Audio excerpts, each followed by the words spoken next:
కేంద్ర బడ్జెట్లో ఏపీకి భారీగా వరాలు. పోలవరం ప్రాజెక్టుకు 5,936 కోట్లు, విశాఖ పోర్టుకు 730 కోట్లు, స్టీల్ ప్లాంట్కు 3,295 కోట్లు కేటాయింపు. రోడ్లు, వంతెనల నిర్మాణం కోసం 240 కోట్లు, జీరో బడ్జెట్ నేచురల్ ఫార్మింగ్ కు 186 కోట్లు కేటాయింపు. భారత్ ప్రపంచ ఆహార ధాన్యాగారంగా మారుతోంది.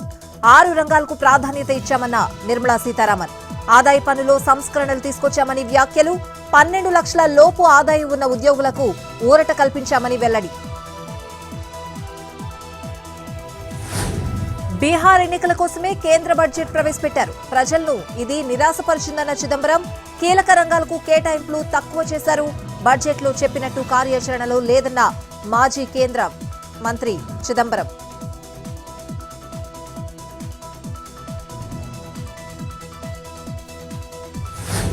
బడ్జెట్పై ప్రతిపక్షాల విమర్శలు నిరాధారమైనవే.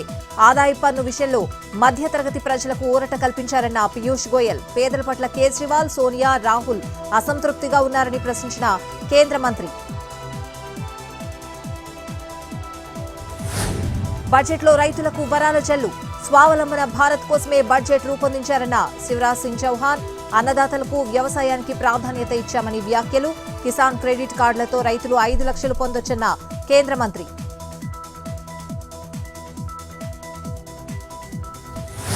కేంద్ర బడ్జెట్తో దేశం మరింత అభివృద్ధి చెందుతుంది. మోడీ వికసిత భారత్ వైపు తీసుకున్న చర్యలు నెరవేరుస్తుందన్న యోగి. కోట్ల మంది రైతులకు లబ్ధి చేకూరుతుందని వ్యాఖ్యలు.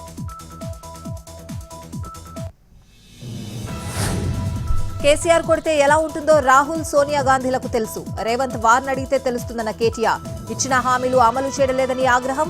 హామీలిచ్చి మాట తప్పితే నిలదీయాలని పిలుపు.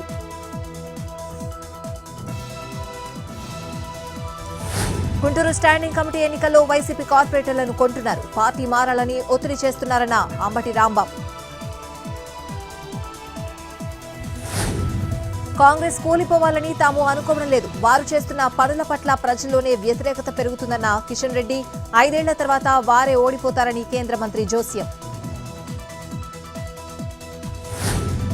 విద్యార్థులు ఇబ్బందులు పడుతున్నా ప్రభుత్వంలో చలనం లేదు. 2,800 కోట్లు ఫీజు రియంబర్స్మెంట్ బకాయిల ఉందని అన్న గుడివాడ అమర్నాథ్. ఫీజు పోస్టర్ ఆవిష్కరణ.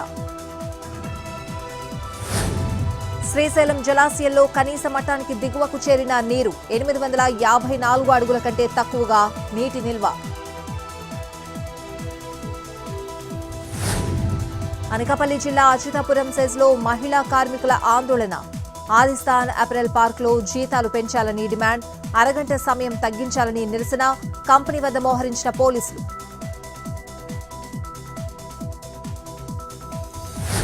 ఢిల్లీలో అమిత్ షా ఎన్నికల క్యాంపెయిన్. హస్తనను కాలుష్యరహితంగా తీర్చిదిద్దుతామని హామీ. యమునా నదిపై హర్యానా ప్రభుత్వంపై కేజ్రీవాల్ సాకులు చెప్తున్నారని ఫైర్. స్పోర్ట్స్ యూనివర్సిటీని తీర్చిదిద్దుతామని భరోసా.